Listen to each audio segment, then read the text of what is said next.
나날이 심각해지는 정보 유출 문제. 이에 대한 해결책이 나타났는데요. 바로 양자암호입니다. 양자암호는 도청과 해킹을 원천 차단할 수 있는 방법인데요. 현재 정보보안 체계의 한계를 뛰어넘어 100% 안전성을 보장할 수 있어 세계 각국에서 활발히 연구 중이라고 합니다. 차세대 통신 기술로 주목받는 양자암호는 앞으로 고도의 보안이 필요한 다양한 분야에서 활용될 것으로 보이는데요. 우리 삶 깊숙이 침투하게 될 양자암호 통신의 모든 것. 오늘 과학 미래를 열다에서 확인하시기 바랍니다.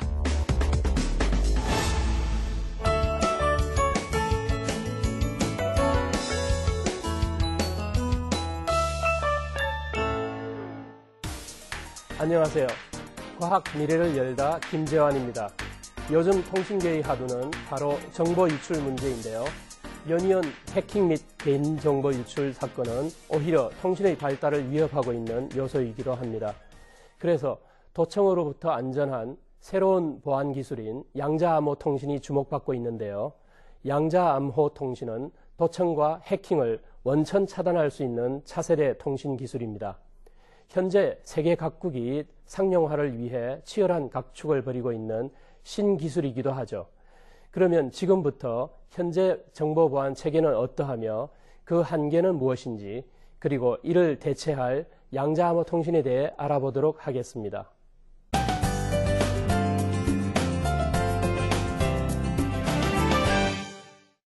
정보보호를 위해 사용하는 암호는 국방, 정치, 행정, 산업, 금융 등 우리의 실생활 많은 분야에 사용되는데요. 신용카드, 은행 단말기, 그리고 인터넷 상거래 등에서 특히 이러한 암호 체계는 매우 중요합니다. 만약 이러한 암호 체계가 깨진다면 이는 곧바로 우리나라 산업 전체의 붕괴로까지 이어질 수 있는데요. 현재 보안 체계로 자주 사용되는 것은 바로 공인인증서입니다. 공인인증서를 통해 신원을 확인하고 전자문서의 위변조를 방조하고 있죠. 하지만 이 방법은 안전성을 100% 보장할 수는 없는데요. 실제로 인터넷 뱅킹은 수차례 해커에게 노출되어 사용자들에게 많은 피해를 입히기도 했고 불안에 떨게 했습니다. 그렇다면 현재 사용되는 암호 통신은 어떠한 원리이고 어떠한 한계를 갖고 있기에 이러한 일이 발생했던 걸까요? 현재까지 가장 보안이 뛰어나다고 알려진 암호화 통신 방법에는 비대칭 암호로 불리는 공개키 암호 체계, 그리고 대칭 암호로 불리는 비밀키 암호 체계가 있는데요. 공개키 암호 체계는 전자서명처럼 기밀성이 반드시 지켜져야 하는 통신 방식에서 주로 사용됩니다. 공개키 암호 체계에서는 공개키와 비밀키가 존재하는데요. 공개키는 누구나 알 수 있지만 비밀키는 키의 소유자만이 알 수 있죠. 예를 들어 제가 소유한 금고에 숫자를 이용한 자물쇠가 있다고 생각해 보겠습니다. 그리고 이 금고에는 메시지를 넣을 수 있는 투입구가 있습니다. 즉, 누구나 제게 암호를 전하고 싶다면 투입구를 통해 암호를 넣을 수 있겠죠. 그리고 이 자물쇠의 비밀번호는 쉽게 풀기 어려운 한 수학 문제의 답이라고 가정해 보겠습니다. 이 수학 문제는 제가 직접 만들어 모든 사람들에게 공개합니다. 그럼 이 문제를 푼 사람이라면 누구든 자물쇠를 열어 암호를 볼 수 있겠죠. 즉, 이때 이 공개된 수학 문제가 바로 공개키이고 자물쇠의 비밀번호, 즉 답이 비밀키가 되는 것입니다. 하지만 일반적으로 공개키 암호 체계에서 사용되는 이 공개키는 우리가 쉽게 풀 수 없는 소인수 분해를 이용한 수학 문제이기 때문에 슈퍼컴퓨터를 사용하더라도 풀기가 매우 어렵죠. 좀 더 자세히 설명드리자면 금고의 주인은 임의의 큰 소수를 두 개 골라서 비밀키로 삼고 그 곱한 값을 공개키로 공개합니다. 소인수 두 개를 곱하기는 쉽지만 분해하여 소인수를 다시 알아내기는 무척 어렵기 때문에 공개키 암호 체계는 매우 성공적이었습니다. 그런데 이러한 공개키 암호 체계에 대한 위협이 나타났습니다. 바로 양자 컴퓨터인데요. 양자 컴퓨터는 양자역학의 원리에 따라 작동되는 첨단 컴퓨터로 슈퍼컴퓨터와도 비교할 수 없을 만큼 빠른 컴퓨터를 말하죠. 디지털 컴퓨터로는 수백억 년이 걸릴 소인수 분해를, 양자 컴퓨터로는 몇 분 또는 몇 시간이면 해낼 수 있게 되었습니다. 따라서 공개키 암호 체계가 더 이상 100% 안전하다는 보장을 받을 수 없게 된 것이죠. 그렇다면 대칭 암호로 불리는 비밀키 암호 체계는 어떨까요? 비밀키 암호 체계에는 공개키는 없고 비밀키만이 존재하는데요. 송신자와 수신자가 똑같은 비밀키를 공유하고 있게 됩니다. 즉, 금고의 열쇠와 같은 원리인데요. 여기서 중요한 것은 금고를 잠글 때 사용한 열쇠와 열 때 사용하는 열쇠가 같은 열쇠여야 한다는 것인데요. 열쇠가 다르다면 금고는 열리지 않겠죠. 이렇게 비밀키 암호 체계는 잠그는 사람과 여는 사람 모두 똑같은 열쇠를 가지고 있어야 하기 때문에 대칭 암호 체계라고 합니다. 이러한 비밀키 암호화 통신을 하기 위해서는 먼저 비밀키가 유출 없이 안전하게 공유되어야 할 텐데요. 바로 여기에 현실적인 문제가 생기게 됩니다. 비밀키 암호 체계에는 키가 유출될 수 있는 위험성이 있습니다. 키를 교환할 때 중간에서 누군가가 키를 가로챈다면 정보가 새어나가게 되겠죠. 게다가 키를 공유하는 사람이 많아질수록 그리고 암호화 통신을 하는 횟수가 많아질수록 키를 관리하는 것이 어려워지기 때문에 이러한 점도 주의가 필요합니다. 그리고 가장 큰 문제점은 암호화된 메시지를 보낼 때마다 매번 같은 비밀키를 사용한다면 언젠가는 제3자가 이 비밀키를 알아낼 수 있게 될 확률이 높아지겠죠. 따라서 비밀키는 일회용으로만 사용해야 합니다. 그리고 일반적으로 절대적인 보안을 위해 암호화된 메시지를 한 번 보낼 때마다 메시지 길이만큼 긴 비밀키를 사용하는데요. 매번 긴 비밀키를 바꾸어 가면서 서로 공유한다는 것은 정말 쉽지 않은 일이 되겠죠. 따라서 이러한 비밀키를 안전하게 나누어 가질 수 있는 방안으로 양자 암호 방식이 탄생하게 되었습니다. 이제 양자 암호 통신 방법에 대해 자세히 알아볼까요?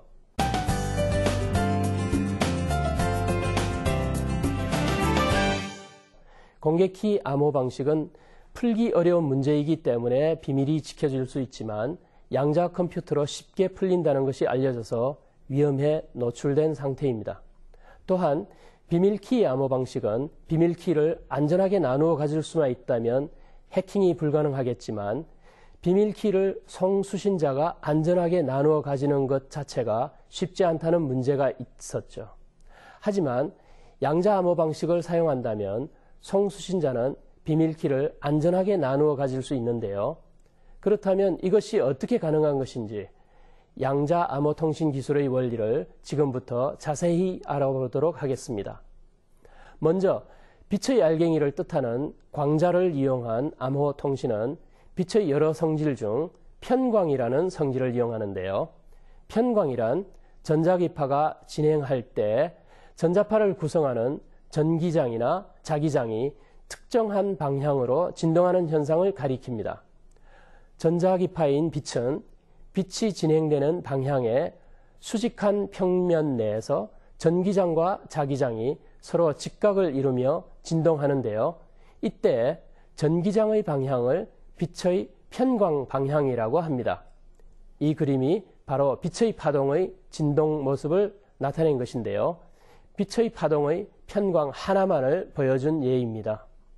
이러한 성질을 이용한 예로 가장 잘 알려진 편광 필터는 전기장이 특정한 방향으로 진동하는 빛만 통과시키는 필터인데요.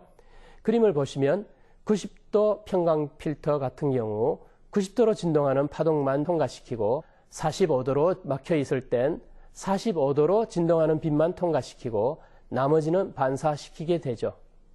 편광 필터는 이러한 원리를 이용해 반사광을 제거하기 위해 사용되는데요. 폴라로이드 선글라스에 사용돼 눈부심을 없애줍니다. 그럼 이러한 편광 성질이 어떻게 양자 암호 방식과 관련이 있다는 것인지 궁금하시죠? 양자 암호 방식은 광자가 특정한 편광 방향을 가지게 하여 전송하고 다시 이 광자들을 편광 필터로 측정하여 수신하는 방식을 말합니다. 현재 사용하는 디지털 통신 방법은 비트 0과 1을 이용하여 통신하는 방법인데요. 양자 통신 방법도 마찬가지입니다. 그럼 이제 A라는 사람이 B에게 비트 0이나 1을 양자 암호 방식으로 전송하는 방법을 구체적으로 살펴볼까요? 우선 A는 비트 0이나 1을 광자 하나하나에 부여합니다. 이때 비트를 부여하는 방법으로 기역과 시옷 두 가지 방식을 사용하는데요. 기역 방식에서 비트 0은 기역의 가로획처럼 수평평광, 비트 1은 기역의 세로획처럼 수직편광을 씁니다.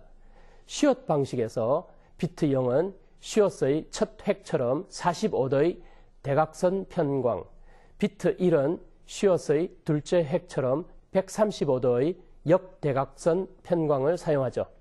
이렇게 수평, 수직, 대각, 역대각의 네 가지 편광을 무작위로 부여하여 광자들을 B에게 보내는데요. B도 두 가지 방식으로 광자의 편광을 측정합니다. 기역 방식은 수평 편광과 수직 편광만 구분하고 시옷 방식은 대각 편광과 역대각 편광만 구분하게 되겠죠. 즉 수평 편광의 광자를 기역 방식으로 측정하면 정확히 수평 편광으로 측정되지만 이 수평 편광을 시옷 방식으로 측정하면 대각 편광이나 역대각 편광으로 측정되어 버리는데요. 수직 편광도 마찬가지로 기역 방식으로는 100% 정확하게 수직 편광으로 측정되지만 시옷 방식으로는 대각 편광이나 역대각 편광으로 측정될 확률이 각각 50%가 됩니다. 대각 편광과 역대각 편광의 경우도 같은 원리가 되겠죠. 즉 비트가 0이든 1이든 보내는 방식과 받는 방식이 같으면 보내는 사람의 비트와 받는 사람의 비트는 100% 같을 것이고 보내는 방식과 받는 방식이 다르면 보내는 사람과 받는 사람의 비트가 같을 확률은 50%, 즉 반반이 될 것입니다. 이제 비밀키를 만들어 서로 나누어 갖는 일이 남았죠. 이를 위해 먼저 A와 B는 서로 기역과 시옷 방식 중 어떤 방식으로 비트를 보내고 또 측정했는지를 밝힙니다. 여기서 중요한 것은 이들이 서로 0과 1 중에서 어느 비트를 보내고 어느 비트로 측정되었는지를 밝히는 것이 아니라 방식만을 밝히는 것이죠. 그 이유는 바로 이 비트들이 비밀키 후보자이기 때문에 비밀로 유지해야 하는 것이었죠. 하지만 기역 또는 시옷 중 어느 방식으로 보냈는지 그리고 어느 방식으로 측정했는지만으로도 이 두 사람은 어떠한 비트가 100% 정확하게 전달되었는지 알 수 있습니다. 두 사람의 방식이 같으면 두 사람이 보내고 받은 비트는 밝히지 않더라도 100% 같을 수밖에 없겠죠. 따라서 이제 이 두 사람은 사용한 방식이 같은 비트들만 모아서 비밀키를 만들게 됩니다. 그럼 양자 암호키 분배가 완결되겠죠. 이렇게 만들어진 비밀키는 세상에서 두 사람만이 갖고 있게 됩니다. 그럼 여기서 또 의문이 하나 드실 텐데요. 양자 암호 통신의 어떤 면이 도청이나 해킹을 원천적으로 불가능하게 만드는 것일까 하는 것입니다. 이는 양자 물리학에서 양자 상태의 측정이 가진 특성 때문입니다. 광자의 편광 상태처럼 물체의 양자 상태는 일단 한번 측정하면 어떤 물리량을 측정하느냐에 따라 측정하기 전과 전혀 다른 상태로 변해버릴 수가 있습니다. 앞에서 살펴본 편광을 예로 들겠습니다.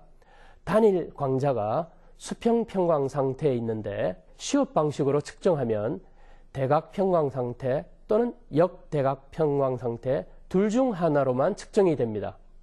즉, 그 전의 수평 편광과는 완전히 다른 상태로 변한 것입니다. 사실은 이 점이 바로 양자 물리학에서 말하는 불확정성 원리의 가장 간단한 경우에 해당합니다. 또한 양자 상태는 복사하거나 증폭시키는 것도 불가능합니다. 만약 A가 B에게로 양자 상태를 전송하는 도중 누군가가 해킹을 시도하여 양자 상태를 측정하거나 복사를 하려고 한다면 B에게 최종적으로 전달된 광자의 양자 상태는 A가 보낸 광자와는 다른 편광 방향이 변형된 광자가 될 수 있겠죠. 그렇기 때문에 비밀키를 만들기 전 A와 B가 같은 방식으로 보내고 받은 비트를 확인하여 그중 다른 것이 있다면 중간에 해킹이 되었다는 것을 미리 알 수 있는 것이죠. 따라서 양자 암호키 분배는 100% 안전하게 이루어질 수 있고 이것이 바로 양자 암호 통신이 주목받는 이유입니다.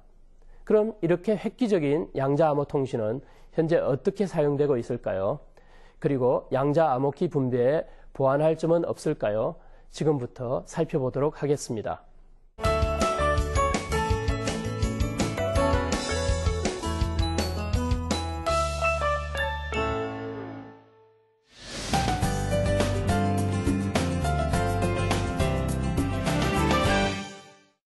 양자 암호는 우리 생활에 더 가까이, 더 깊게 활용되기 위해 많은 노력이 이루어지고 있는데요. 하지만 아직 양자 암호는 풀어야 할 숙제도 많습니다.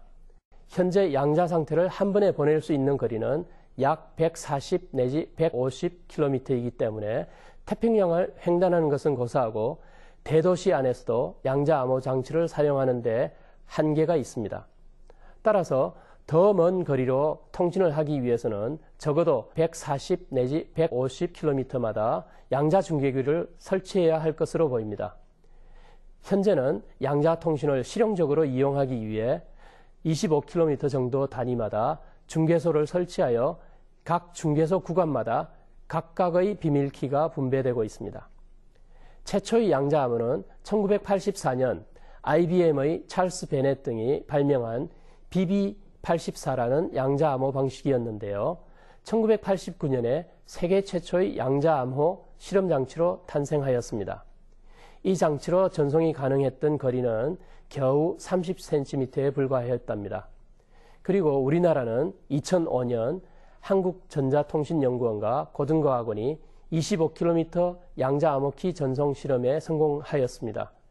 또한 일본은 2010년 정보통신연구기구와 미쯔비시 전기, NTT 등의 기업이 모여 도쿄, 오테마치와 고카네이, 하쿠산 등 4개 거점에 양자 열쇠 분배 장치를 설치해 양자 암호의 동영상 전송에 세계 최초로 성공했습니다. 일본은 정보통신연구기구의 시험 운용을 거쳐 이 기술을 2014년까지 실용화할 계획인데요. 정부 기관 외에 발전소나 가스, 수도망 등 중요한 인프라 통신을 보호하기 위해 양자 암호를 적용할 것이라고 합니다. 특히 미쯔비시 전기는 윈도우 모바일을 탑재한 스마트폰용으로 양자 암호 통신용 애플리케이션을 개발해 음성통화를 보호하기 위한 노력을 하고 있다는 보도도 있었습니다. 그 외에도 양자 암호는 2007년 스위스의 연방의회 의원 총선거 개표 때 사용되기도 했는데요. 개표 결과를 입력하는 데이터 입력센터와 개표된 표들이 저장되는 정부의 데이터 저장고 사이의 네트워크가 안전하도록 양자 암호화를 활용해 큰 성과를 거두기도 했습니다. 스위스 외에도 음악의 도시 오스트리아 비엔나 또한 양자 물리학의 도시가 되었는데요. 비엔나 대학의 짜일링거 교수는 양자 물리학의 근본을 탐구하기 위해 많은 실험을 하면서 비엔나 시내 서점에는 짜일링거 교수의 양자물리 관련 책자가 굉장히 많아지게 되었다고 합니다. 시민들에게 양자물리학을 아는지 물어보면 당장 짜일링거라고 대답할 정도라고 하죠. 그리고 또 하나 재미있는 사례로 몇 년 전 비엔나 시장이 짜일링거 교수 그룹의 연구에 300유로를 기부했는데요. 사실 300유로면 40만 원 남짓밖에 되지 않는 돈이지만 이 돈을 그냥 송금한 것이 아니라 양자 암호화된 송금망을 이용하여 입금해 주었다고 합니다. 양자 암호를 세계적으로 널리 알리기 위한 목적이었죠. 양자 암호는 아직 여러 한계를 지니고 있지만 앞으로 고도의 보안이 필요한 국방, 금융 등 국가기관망에 유용하게 쓰일 것으로 기대됩니다. 또한 개인정보 보호가 강조되는 병원, 의료 네트워크 분야에도 활용 가치가 높은데요. 미국과 유럽연합 등 선진국들은 이미 양자 암호 통신을 국가기관망에 적용하기 시작했고 중국은 2016년 양자 통신 위성까지 발사할 계획입니다. 또한 우리나라도 S통신사가 2011년부터 양자정보통신기술 연구개발에 착수했는데요. 현재 양자암호통신기술의 핵심으로 꼽히는 단일 광자 검출 기술과 간섭계 기술, 후처리 기술들을 확보한 상태이고 통신거리 제한을 극복하기 위한 양자중계기 연구도 진행 중이죠. 앞으로 더욱 양자암호통신 연구에 박차를 가해 해킹의 위험에서 벗어나 국민을 안심시킬 수 있도록 노력해야 하겠습니다.